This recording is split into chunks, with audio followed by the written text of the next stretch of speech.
Charlotte? What could she want with Lapine Pauline?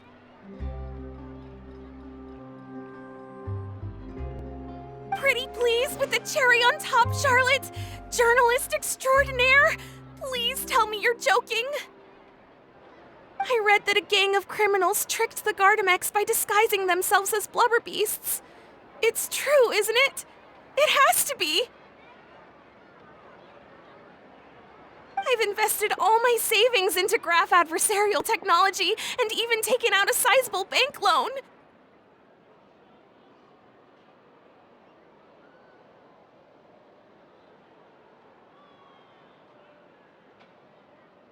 I'm begging you like the beggiest beggar in all of begdom.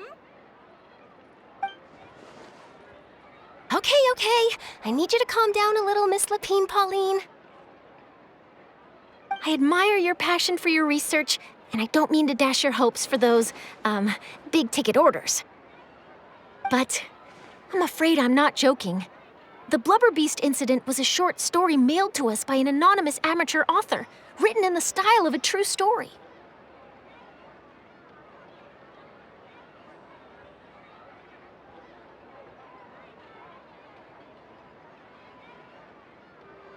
Oh, Paimon sees what happened here. Sounds like the report Lapine Pauline read in the Steambird wasn't in the news section after all. Funnily enough, I actually remember being in a meeting where the editing team was debating the potential risk of misleading the public with this story. They even went to Maison Gardiennage for advice.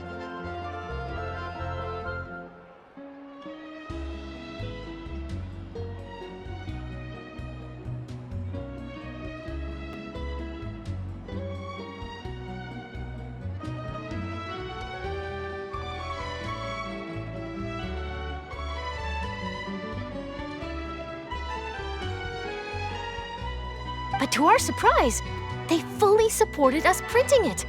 They figured that the false intel would be a great way to dupe potential criminals into wearing ridiculous costumes when breaking the law.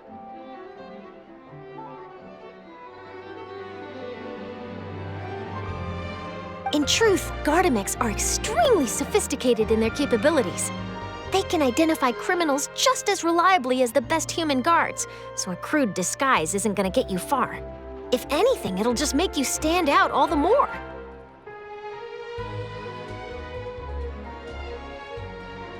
Since we ran that story, the Maison Gardiennage has made a slew of arrests, including, one phantom blubber beast, a titanic red-crowned finch, and a spectre man.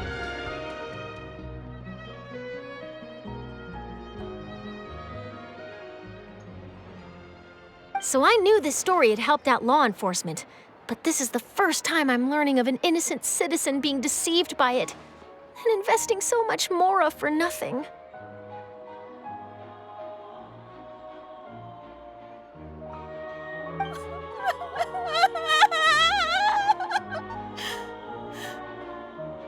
Uh-oh. So Lapine Pauline's whole research project is based on a fictional story? Which means we're not gonna get a big bonus after all. But more importantly, she's gonna lose everything she's invested.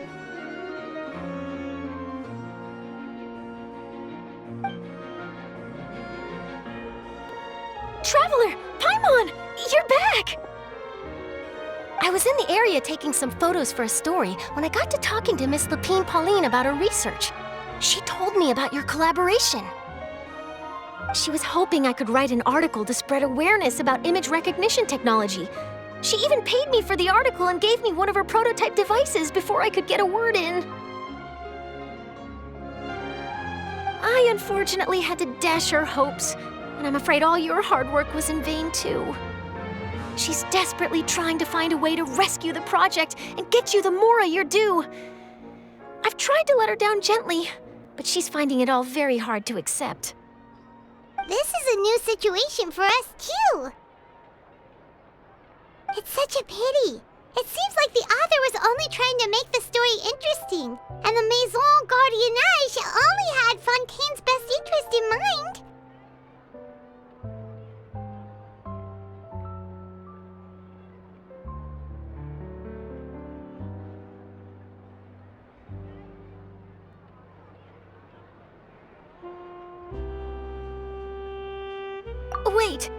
Miss Lapine Pauline, what are you doing? I'm gonna pick a fight with a Gardamek, head to the opera at Biclès, and get a one-way ticket to the Fortress of Meropide. That way, I won't have to repay my debts. It's the only way I can afford to keep on living. Whoa, there's no need to go that far. I mean, come on, look at you. You wouldn't even dent the Gardamek's armor. In all likelihood, they'd only hold you up at the Maison Gardiennage for a few days before letting you out, and then you'd still have to repay your debts. Actually, instead of going into the technicalities of that, how much did you actually invest? How bad can it really be? 270,000 Mora. Okay, well, escaping to the Fortress of Meropide over a sum like that seems like a last resort. Not anymore. I used to be an equipment supplier to the Fontaine Research Institute before that blew to pieces, and now I'm just a small-time engineer. I scraped together some savings over the past few years, but I put every last Mora into this project, and now I'm left with nothing.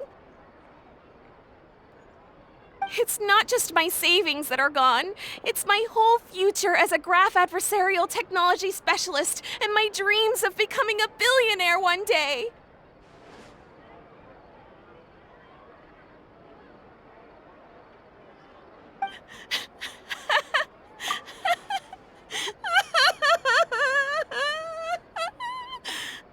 My life is over.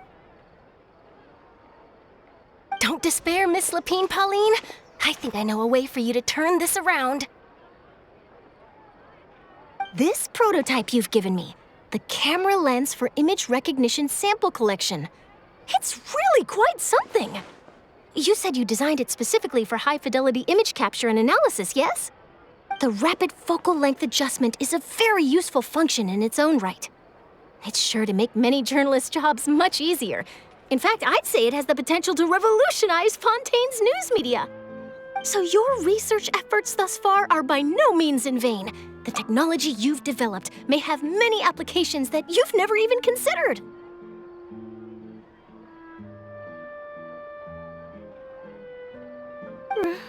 Really?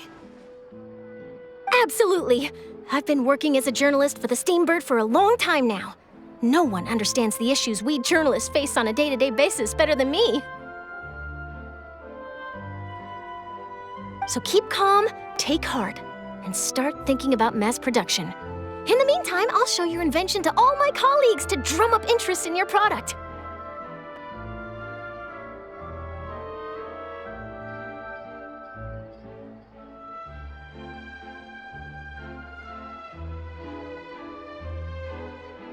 I can't believe it!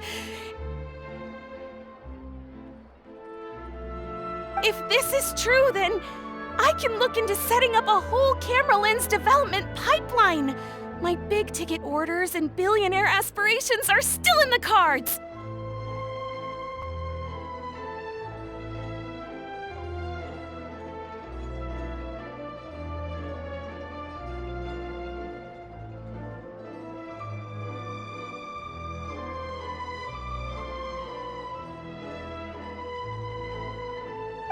Maybe I should consider taking out another loan.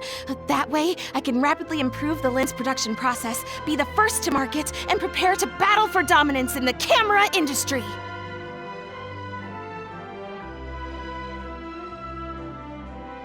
Come on, stop daydreaming about your pipelines for a minute. Just take it one step at a time and see how it goes. There's no sense in putting all your eggs in one basket before things are even off the ground.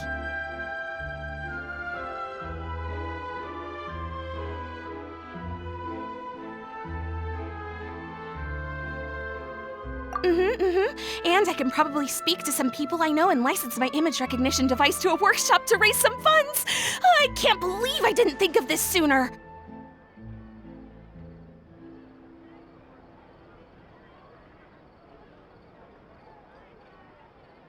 There's no time to lose. I need to get to work. Early bird gets the worm.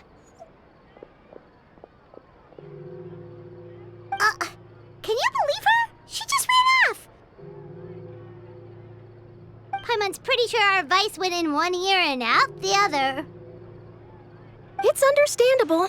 When inspiration and passion strike at the same time, it's all too easy to throw yourself headfirst into your work and forget about everyone around you. A lot of journalists are the same way when they're first starting out. But don't you worry. I'm gonna write an article on all this, and I'll be checking in on her regularly. Her research has the potential to benefit the entire journalistic community. I'll give her plenty of input to stop her from going down any rabbit holes, and make sure mass production of her lens can begin as soon as possible.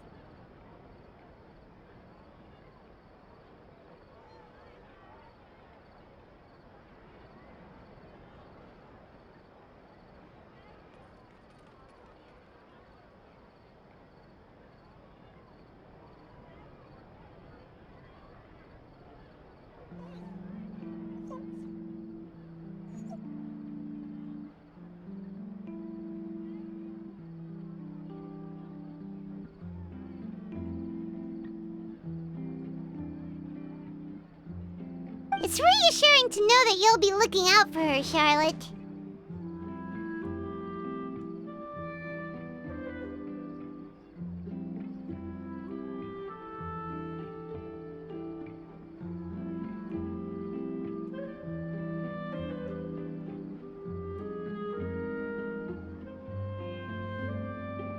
Actually, you know what? Why don't you two take this prototype lens?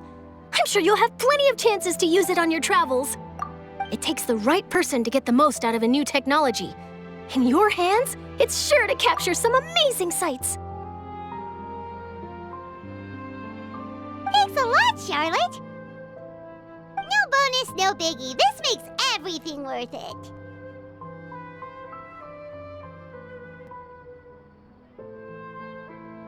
You're welcome. I got something out of this too. The beginnings of a very interesting news story. The boundaries between real news reports and news-like fiction must not be blurred, even when there's a compelling justification for doing so.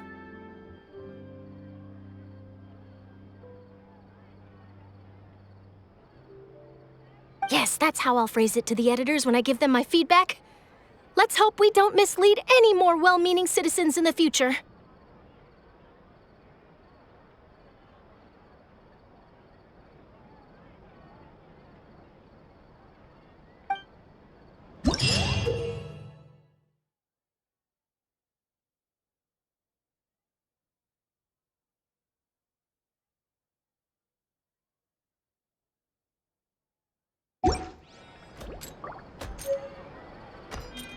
The world remains constant over the centuries, but human life